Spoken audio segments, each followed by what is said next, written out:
Greetings. My name is Quibila Divine. I'm the founder and president of the Educational Advocates, reaching today's hardworking students. The acronym is the E.A.R.T.H.S because from which we come, we will return.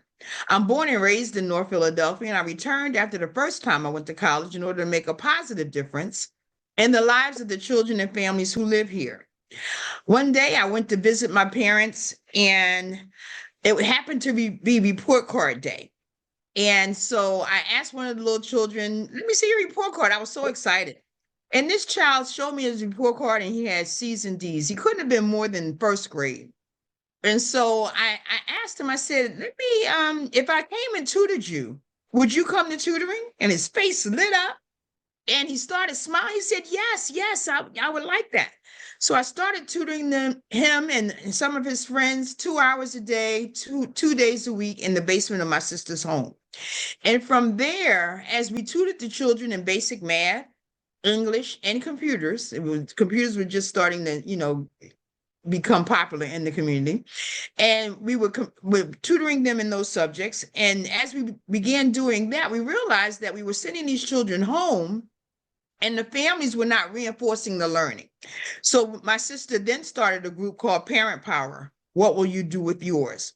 And Parent Power was designed in order to help families understand their rights, their roles, and their responsibilities to be actively engaged in their child's education. Fast forward, some of the children that were involved in this program, two of them were my nieces. One was a peer, a positive peer, and the other one was one who was being tutored. And so they now work in our neighborhood school, T.M. Pierce Elementary and Dobbins High School. And they started an organization called the Parent Leaders Advisory Network, where we bring the child and the parent together. And we have the children read a book, and then they do a math and art activity associated with the book. Every child who attends our workshops get free books to take home. So they're building their libraries, they're adding to their libraries, and they also get the math and art activities to take home as well. My background, I started working as a case manager for the Department of Public Welfare, primarily because I saw a young lady every time I would get up and go to work every day. She was sitting on the steps. And when I came home from work, she was still sitting in the same spot. But this young lady had 5 children. And I had done other social service work, but I said there must be some way that her welfare benefits can be tied to her volunteerism. So I thought that if I went to work as a case manager at the Department of Public Welfare, I would be able to implement some policy in order to change that. That didn't happen. What did happen is that I became someone who rubber stamped people's benefits. So every 6 months, the families would come in and I would just say, okay, you got your benefits again. It wasn't until, because I worked with the Commonwealth of Pennsylvania, and it wasn't until I went to work for the Pennsylvania Department of Education, and I directed a Governors Institute for Parent Involvement. And that opportunity provided us with training for groups and teams of school district staff as well as parents. The team had to be a majority of parents. So there were 6 parents, an administrator, so the school leader, someone from the district, as well as community member. And if it was a high school, it had to be a student on this team as well. And we brought teams of individuals together in order to learn how to use effective parent, family, and community engagement in order to improve the academic performance of the children within the schools. And it wasn't until that time that I was able to start implementing some policies and seeing some changes happen from the standpoint of effective family engagement and how that impacted upon a child's academic performance. So I left the State Department of Education and was invited to come to the School District of Philadelphia to serve as the Director of Parent, Family, and Community Engagement here in Philadelphia at the school district. And thankfully had the opportunity to work under the late, great Dr. Arlene Ackerman. And Dr. Ackerman was the only superintendent under which I worked that actually saw and understood the importance of parent, family, and community engagement. She ensured that every school had an effective school advisory council. The school advisory councils were modeled after the Governor's Institute. So it was a team approach where you had more parents on the school advisory council who worked in partnership with the school principal and teachers, as well as community members and students. So the school advisory council works similarly to the Governors Institute in forming a team that ensured that the students within the school were performing academically, were performing well academically.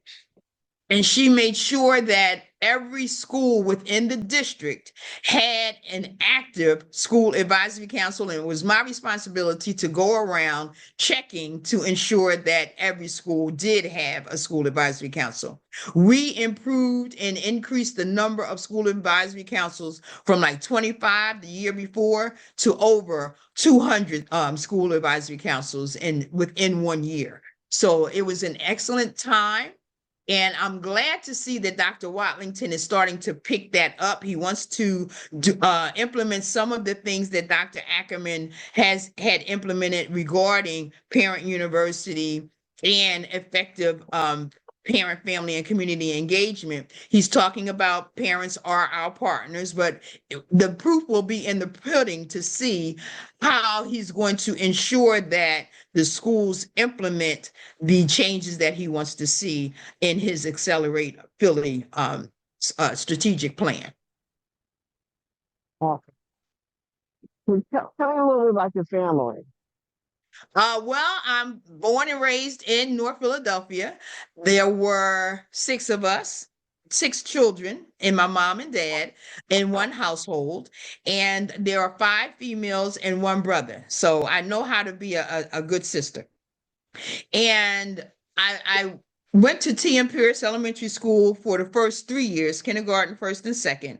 And then I was bused up to the Northeast, first attending Silas Cohen Elementary School and then attending Woodrow Wilson Middle School. And for in high school, I begged my mother to come back to the hood because I was tired of taking 3 buses to get up to the Northeast to go to school. And so she told me that if she allowed me to go to Gratz, then I would have to go to a quote unquote white college. And at that point in time, look, whatever you say, I just wanted to come back to the hood. But I did wind up going to Drexel University as my first college that I attended, and then went to Lincoln University to get I got 2 master's degrees. When my mom and dad paid for my degree at Drexel, I got C's. But when I paid for my education at Lincoln, I got straight A's. I graduated summa cum laude. So my sister, as I said, it was in her house that we started our educational advocates program in the positive peer program, where we had high school students tutoring elementary school students. Her 2 daughters were part of the positive peer program, and now they have a program called Parent Leaders Advisory Network, and they are helping us implement the the positive peer program, because one works at Dobbins and the other works at Pierce. And so we have our Dobbins students tutoring elementary school students at Pierce now. Awesome. So, what is the future direction of your nonprofit? I'm sorry. Okay. What is your future direction of the nonprofit? Well, what I like to see for the nonprofit, I would love for us to obtain a building and possibly a 15-passenger van or some type of vehicle so that we can transport the children from place to place and take them on different trips outside of the neighborhood. It's one thing to be able to get funding, and we thankfully have gotten some funding from Scattergood Foundation and the Philadelphia Foundation. But it's another thing to be able to take them outside of the community. So I would love to be able to take them to places like Washington, D.C. or New York, possibly see a play, understand how government works, those kinds of things that will help them to become better citizens, and understand. I mean, even going down to city council is something, so there are different things that I would like to be able to help not only the children, but also their families understand. Awesome. Now, how many people are on your board right now? There are about 13 people on our board. Many of them are parent advisors who actually had children who participated in our programs. So we don't want to be so far removed from the community as far as our evaluation of our program, as far as making suggestions for improvements. So we make sure that we have our boots on the ground, and that we are the people that we serve. So we bring back those who have been of service, those who have been served by us, and we keep it. We try to keep it real. We don't want to be the people that are looking down on those and having conversations, and we're so 25 feet up in the air, and people don't understand. Like we're trying to give them windows when in reality they need doors. Or now you had mentioned earlier about what the earth means. Can you explain that again? Certainly. Educational Advocates Reaching Today's Hardworking Students is the name of the organization. The E.A.R.T.H.S is the acronym. And we chose the E.A.R.T.H.S because from which we come, we will return. Many of us are born, raised in North Philadelphia, went, worked, went to school, became quote unquote successful, and we returned back to the community after getting our degrees or whatever education or financial success that we received, and we now are giving back to those who are in the community. As a matter of fact, I still live in North Philadelphia, and I do that by choice because I don't want to be so far removed. I want to be in and of the community that I serve. Awesome. So, did you have any detours before while you were starting the nonprofit? Of course. Of course. As I told you, at first when I started the nonprofit, I was paying for everything out of my pocket until somebody said, you can get funding for that. And I'm like, oh, really? So I had a big F-150 truck at that time, and I would pile all the children in the back of my truck. And I would just take them like to Fairmount Park and to the zoo and to some museums and things like that. And so I applied for a grant. It was called Youth Resources. And that grant really helped us get the funding that we needed to be able to take them. And we were able to take them to college. We took the high school students on college tours, and the elementary school students, we took them to New York. So we were able to do some different things with the students to kind of help them see that there's life outside of, in many cases for our children, the 4 block radius that they live, because a lot of them don't go outside of that radius, and we want them to see that there are things outside of the that radius, and that they can be a part of that, and also help them understand how to be a part of it. I remember one time we took the children out to eat, and the children didn't know how to use the fork and knife. And so we had to show them, what that meant, and that kind of thing.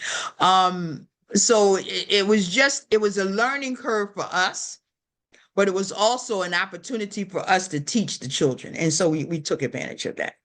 But as Awesome. far as curves, as far as the nonprofit, one thing that we realized is that in doing the nonprofit, you have to understand that we conducted this nonprofit while we all had full-time jobs.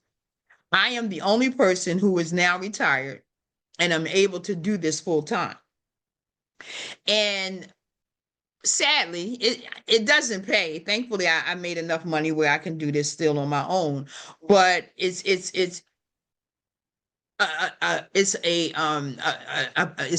a passion. It's something that we all love to do. We want to be able to give back, but it would be nice if I could be able to pay some people to do the work that needs to be done, as opposed to always asking for volunteers. Oh, mm. Well, before you started the nonprofit, did you have a formal plan written up? I did.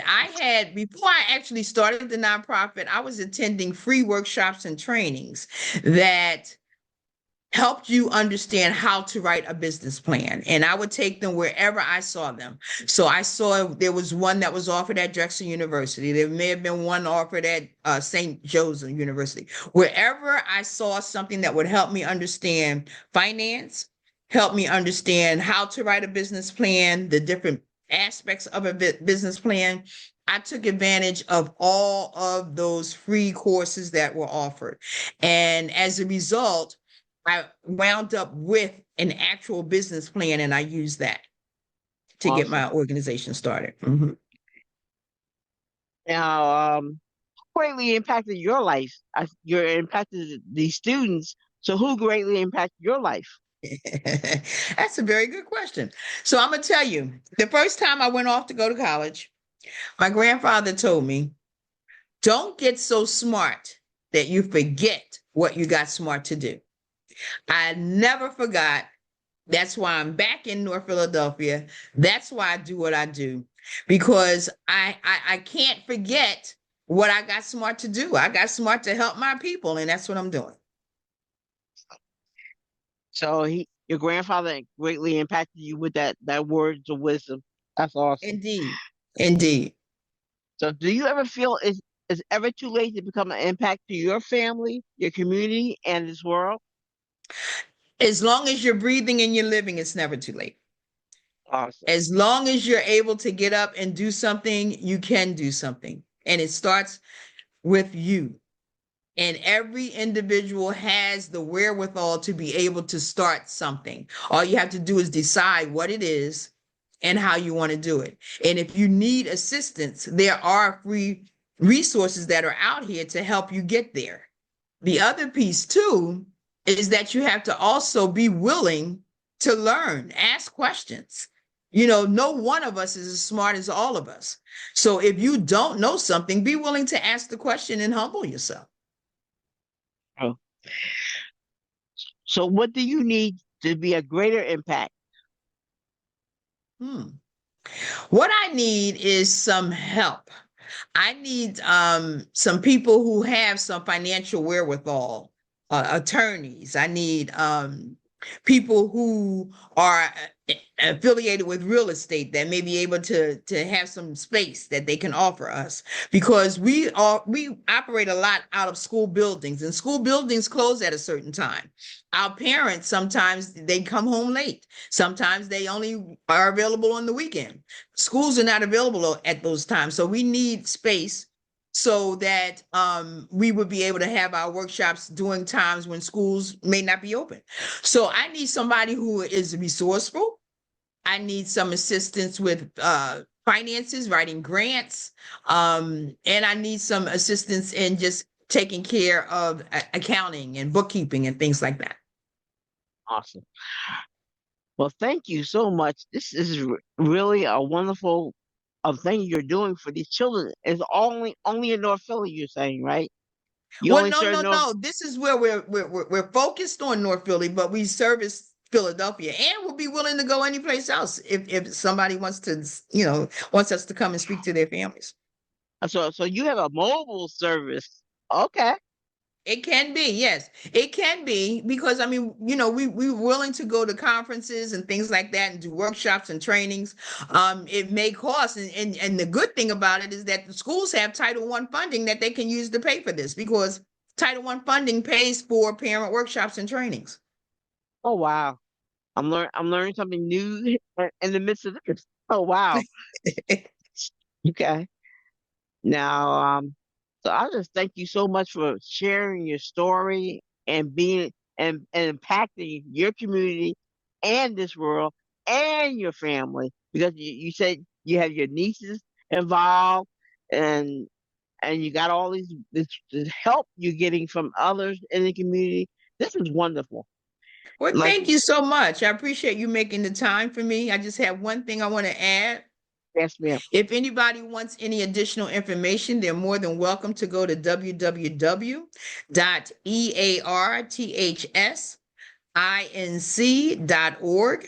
That's www.earthsinc.org. That's our website, and you'll be able to listen to our podcast. We do a podcast called Forgotten Blocks because we are a part of the Forgotten Blocks in Philadelphia. Awesome. That's something new. I didn't know. You didn't tell me about you had a podcast. Oh wow. Yeah, we have a podcast. So how often does your podcast play? Is it We were doing the podcast monthly and we kind of got away from it for a while. I'm going to be picking it up in a minute because I'm working with some Temple students in order to get that done. See, I can't do everything by myself as much as I might try. It's kind of difficult because, you tend to burn yourself out. And so I have some Temple students who are going to be working with me to do that. And we'll have a few more episodes of the podcast put on our website soon. awesome, awesome, awesome. So thank you again for sharing your story and sharing your time. My pleasure. Thank you and have a great one. You too. Take care now. All right.